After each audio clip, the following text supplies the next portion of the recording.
Durante estos últimos tiempos también fue sumamente preocupante mirar en la sociedad qué es lo que está pasando hoy en día, sobre todo a partir de síntomas de agresión, de delincuencia y por sobre todas las cosas de violencia en nuestra sociedad.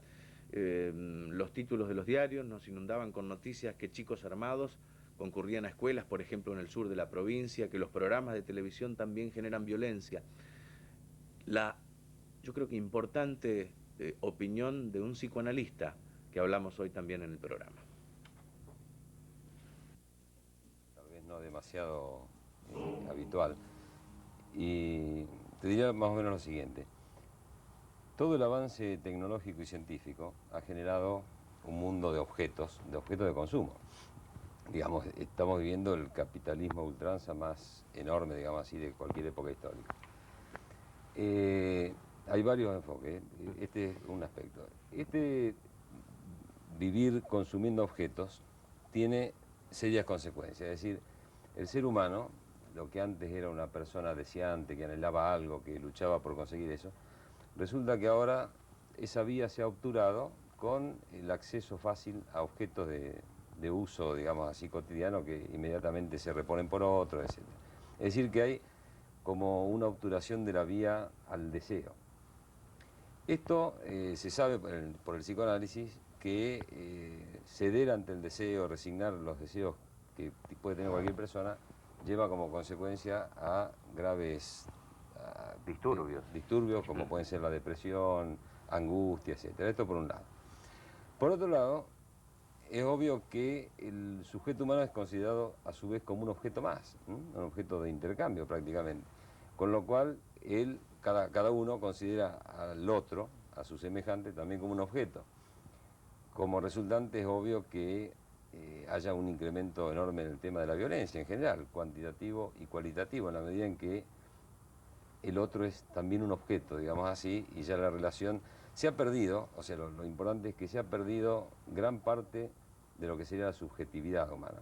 Ese, digamos, ese ser más íntimo de cada uno, que anhela cosas, que lucha por eso, y prácticamente vivimos en un mundo donde, al igual que las demás cosas que existen en el universo, el hombre se ha objetalizado para sí mismo y respecto de los demás. Es decir, Jorge, la sociedad de consumo, los medios de comunicación nos transmiten, por ejemplo, la necesidad de llegar a determinadas, por ejemplo, soluciones materiales o de la vida para sentirnos felices. Exacto. Es decir, tenés que tener este auto, tenés que tener el saco que tenés puesto, Sí, sí. esta rubia que aparece en la propaganda de televisión. Y si no la Exacto. tenemos, ¿es una frustración? Es así. ¿Sí? Exactamente, sí. Y fíjate lo importante de tu pregunta porque se ha llegado a tal grado de masividad que se ha uniformizado, yo diría, todo el ámbito del mundo. Es decir, las mismas expectativas, esos mismos mensajes que vos decías que se puede escuchar aquí en la propaganda, en cualquier radio o en la televisión, son los que se están pasando al unísono prácticamente en Corea, en Canadá y en Perú. Es decir que hay una gran uniformidad que hace que todos estemos como en una especie de avalancha de consumismo y con la pérdida de la individualidad, es decir, de aquella subjetividad a la que se referencia antes. Hay también como un acaparamiento de los bienes materiales, ¿no? Antes se decía que hacer una mudanza se hacía con una valija o Sí. ahora se necesita un Sí. camión, ¿no? Sí, sí, sí. ¿Por qué hace ese atesoramiento, no? Sí, Lacan, que es un psicoanalista francés fallecido hace unos 15 años, decía que el problema de la posesión de bienes es que uno luego dedica la vida a cuidarlo, con lo cual no puede disfrutarlo porque se lo pasa cuidándolo. Algo de eso está pasando. Además, hay otros aspectos que son importantes destacar. Todo este auge donde su majestad, el objeto, digamos así, tiene primacía, ha ido en desmedro, como correlato de eso, de una caída de los ideales. Es decir, todos esos ideales que había en su momento, digamos, como normas, como atemperantes de la relación social, lo cual también incide en el tema de la violencia, se han perdido y lo que sí resurge, y es una preocupación muy grande en este momento en Europa, son los ideales ultras, digamos así, es decir, los fundamentalismos. O sea, que se han perdido los ideales que servían para, como puede ser la democracia, la libertad, la honestidad, y en desmedro de ideales que han proliferado con las sectas, con los sectarismos más atroces, digamos así, que son ideales más bien oscurantistas, que han tenido un auge enorme, como se ve, como se ha visto en la ex Yugoslavia, como se ve en Medio Oriente, etcétera, ¿no? Y como se ven las repercusiones también aquí en la bomba, la AMIA y otras atrocidades. Me parece mentira, en un mundo tan interdependiente últimamente, los cierres de los nacionalismos se dan en lo cultural fundamentalmente, ¿no? Exacto, sí, sí, sí. Y hay una cierta exacerbación también de la xenofobia. Es decir, acá no se nota tanto, pero en Europa están muy preocupados. Es decir, a mí me contaba una colega francesa, hace 2 años estuvimos en un congreso, que así como, por ejemplo, en Santa Fe, para situarnos aquí, sí, un chico le puede preguntar a otro en el colegio primario, en la escuela primaria, ¿sos de Unión o sos de Colón? Allá la pregunta hace 2 años en los colegios franceses era, ¿sos racista o no sos racista? Es decir, lo cual es tremendo, ¿no? Para chicos de 8, 10, 12 años. Hablando de chicos, ¿qué explicación tiene, Jorge, los chicos que delinquen en delitos de suma gravedad, los chicos que cometen homicidios, ¿no? Ya se está revirtiendo lo que en su momento pudo haber sido una excepcionalidad, ¿no? Ya se habla de una tendencia, ¿no? E incluso Sí, se proponen hasta penas más duras para chicos, ¿no? sí, sí. ¿Qué explicación tiene esto? Bueno, debe ser muy compleja la explicación porque digamos que una no la hay, es decir, habría un cúmulo de temas. Yo recuerdo hay un libro que pienso que lamentablemente no sé si se consigue aquí, es de un autor colombiano, que se llama La Virgen de los Sicarios, y donde analiza y comenta, es una novela, ¿no? Pero mostrando la trama social en Medellín, comenta, los sicarios serían esos jóvenes que por forma de pagar, Claro, como tipo mercenarios, mercenarios que delinquen, matan, hacen cualquier atrocidad, es decir, porque a su vez la penalidad no es la misma para un menor que para un mayor. Ese no es tal vez todavía el caso aquí, pero es cierto que la violencia ha ido increciendo de manera monstruosa, es decir, antes los delitos de los menores eran, no sé, el robo, el hurto, algún asalto de un tapial. Ahora realmente tienen tanta peligrosidad como los adultos delincuentes. ¿Influye la televisión en tu criterio? Sí, puede haber influido, es decir, todo había hasta hace poco, no sé dónde, leí una clasificación del tipo de películas, cómo se habían ido repartiendo en la historia del cine y digamos, de las películas por televisión. Y es cierto que desde hace 10 años o 15 a esta parte, en gran parte de las películas, aún en la obra de arte, digamos así, el tema de la violencia es enorme la influencia que tiene.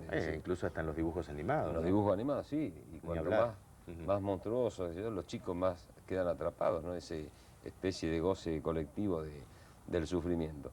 Eso sin duda que es una de las causas. Otras, como bueno, siempre está presente el tema de la desocupación, la angustia del desempleo, la amputación de un futuro, es decir, la juventud, hay que pensar que en este momento no tiene, a esa falta de ideales que hablábamos hoy, se agrega también la falta de una perspectiva de qué puede hacer en su futuro.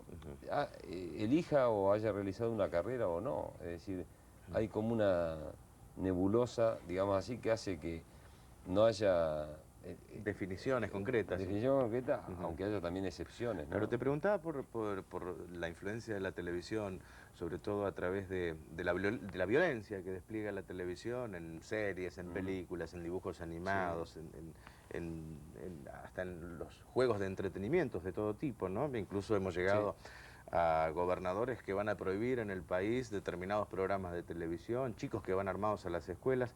Algunos pensadores dicen, bueno, pero no... los chicos no son violentos si no subyace en su interior ya un germen muy violento, que puede ser un germen que incluso lo traen desde la propia cuna. Pero otros dicen, sí, en realidad no condiciona la televisión de esa forma, pero sí insensibiliza. ¿Cómo podemos estar, por ejemplo, comiendo muy tranquilos en televisión cuando en los noticieros, por ejemplo, vemos lo que pasa en Bosnia, el atentado a la AMIA o el terrorismo internacional? Incluso donde se han utilizado los dramas mayores de la humanidad, ahora mismo como para anuncios de propaganda, Ujú. como los casos de Benetton, por ejemplo. Con respecto a las dos versiones, Sí. yo creo que se mezclan, es decir, naturalmente el ser humano es agresivo, es decir, si toda sociedad humana, todo grupo cultural o toda civilización se ha forjado con normas, con prohibiciones, con mandamientos, con leyes, es casualmente porque el ser humano es proclive, digamos así, a la agresividad. Entonces, hay que pensar que ese germen de que vos hablabas es cierto que está. El ser humano, eh, todas las normas que regulan la convivencia, la comunidad humana, están en función de evitar, digamos, esa violencia a ultranza. ¿Qué pasa? Cuando hay también, como decía hoy, una caída de ciertos ideales, hay menos expectativas, obviamente se exacerba esa agresividad que está en el ser. Y a su vez aumentada posiblemente por toda esta comunicación masiva de series de televisión, de películas, etcétera, donde la violencia es el tema principal. Y aparte la violencia de la guerra, digamos, mostrada así descarnadamente, ¿no? ¿Hay mayor angustia y más angustia en la sociedad santafesina, en la sociedad argentina últimamente? Santafesina y Argentina. Sí, supongo que sí, pero yo lo sitúo como un fenómeno universal. Sin duda, Buenos Aires y Santa Fe no escapan Ajá. a esa cuestión que ya he hablado un poco al comienzo, ¿no? Sí, creo que sí. Hay más angustia, hay un fenómeno, pero también es mundial, y es que, por ejemplo, los cuadros de depresión, que hace 40, 50 años eran un mínimo porcentaje de la totalidad de la patología psicológica, en este momento es la mayor patología y la que mayor medicación consume en todo el mundo. Es decir que, y la angustia concomitante, ¿no? Es decir que sí hay un incremento. ¿Estás de acuerdo con la medicación en casos de angustia o depresión? No, sin duda, ¿Sí? la medicación cumple un papel muy importante. Ujú. Lo que pasa es que lo que no se puede hacer es la medicación indiscriminada o, digamos, la receta única para todo el mundo. Pero pienso que la psiquiatría en esto también ha avanzado mucho, no solo en la parte de medicación, por el lado de los psicofármacos y las investigaciones neurológicas también, sino por el lado del el psiquiatra con una formación que le permita escuchar realmente qué le sucede a la persona y a veces incluso obviar la medicación, no aplicarla. ¿Y qué significa que el país tenga en estos momentos como récord la venta del Lexotanil, ¿no? En materia de tranquilizantes y medicamentos, ¿no? Sí, yo creo que no es nada auspicioso. Sí. O sea, lo que significa es cierto que, pero no sé si difiere de los récords en otras comunidades, ¿eh? En España seguramente pasa lo mismo, es decir, en lugares donde la civilización ha llegado al... Es distinto a lo mejor lo que sucede en la India, o no sé, o en Ecuador, pero creo que en estas sociedades nuestras, digamos así, entre el primer y segundo mundo, eh, este tipo de patología es la más habitual. Eh, para todos aquellos que nos puedan estar viendo, ¿hay algún tipo de caminos más allá del profesional? ¿Vos ves algún camino más allá del auxilio profesional en la sociedad? Sí, yo creo que hay que volver no sé, tienen que cambiar muchas cosas. Lo difícil, hay un autor, un filósofo Heidegger, muy importante de este siglo, que él dice que el problema de todo el avance tecnológico y científico es que el hombre ha auspiciado y propiciado y incrementado el pensar calculador, que es el pensar de la ciencia, todo calculado, en desmedro del pensar meditativo. Entonces el problema es que todo ese auge de crecimiento enorme de los científicos no permite el tiempo para meditarlo, para ver qué se hace con eso, para ver las consecuencias. Creo que esto está absolutamente ligado a todo ese malestar, a ese crecimiento de la angustia, a esa impotencia incluso del hombre mismo y del hombre de ciencia ante los desastres ecológicos que se están produciendo sin poder paliarlos de ninguna manera. Es decir, una partícula radioactiva tiene creo que 3 millones de años de vida. Y una vez que está contaminado algo, es imposible descontaminarlo. Bueno, todo eso son consecuencias de este avance desmedido. Y entonces pienso que eso ha cundido en todas las áreas. Es decir, la medicina ha tenido unos avances enormes, pero se ha desubjetivado totalmente. incluso diría también la escolaridad. Es decir, que hay cambios por hacer que me parecen que tienen que ver con toda la estructura social, con la atención médica, la atención educativa, los medios de información, es decir, que no es ningún área en específica. En algunos países europeos se está hablando de una regresión de valores, ¿no? Sí, sí. Por ejemplo, Suecia, por ejemplo. Sí. Países que han pasado por etapas de lo que en su momento fue lo que consideramos desde aquí, desde este lugar del planeta, alguna suerte de liberación, Sí. hoy están regresando a los valores tradicionales, diría, ¿no?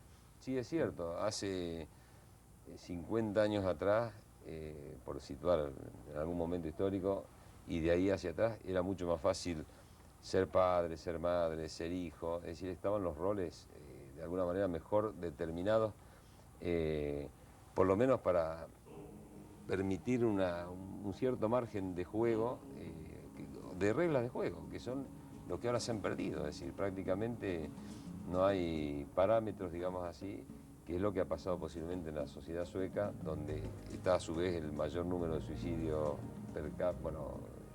por habitante, donde las relaciones vinculares